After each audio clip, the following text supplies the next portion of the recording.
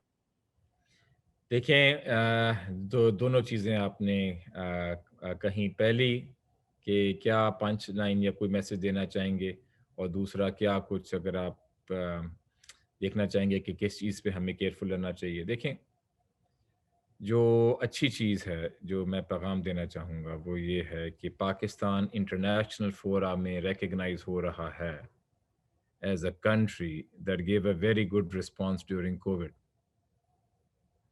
اس میں health dimension کی میں نے بات کی، احساس کیش ٹرانسفر کی بات کی، اور گورنمنٹ اور اسٹیٹ بینک کا ٹائملی جو رسپانس ہے اس کی میں نے بات کی. انٹرنیشنل فورا میں اس کی تعریف ہو رہی ہے، ہمیں اس سے شرمانا نہیں چاہیے. And we should be proud کہ ان سم ایریاز ہمیں انٹرنیشنل ریکگنیشن مل رہی ہے کہ ہم نے جلدی سے اپنے اکانومی کی ایکٹیویٹی کے انڈیکیٹرز کو دوبارہ اچھی راہ پہ لائے. تو ابھی جو ایک میسج میں سب کو دینا چاہتا ہوں وہ یہ ہے کہ as a State Bank we are cautiously optimistic کہ we are seeing early signs of a promising recovery. And ہم تو لگے رہیں گے ٹو ٹرائی ٹو سپورٹ کہ اسی طرح آؤٹ کمز مٹیریلائز ہوں. دوسری سائڈ پہ کیا چیزیں ہیں جو میں کہوں گا کہ ہمیں اس میں کنسرن یا ہو. دیکھیں آئی فائنڈ کہ sometimes we are hostage to our past and we have to break through it.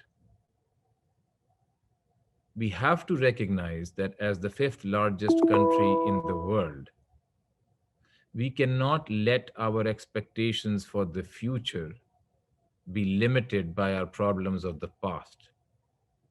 We have to embrace the future as a people that do not have any inherent constraints on their abilities to achieve economic prosperity. So we have to overcome the baggage of the past. We have to think to ourselves what it will take to grow optimistic about the future.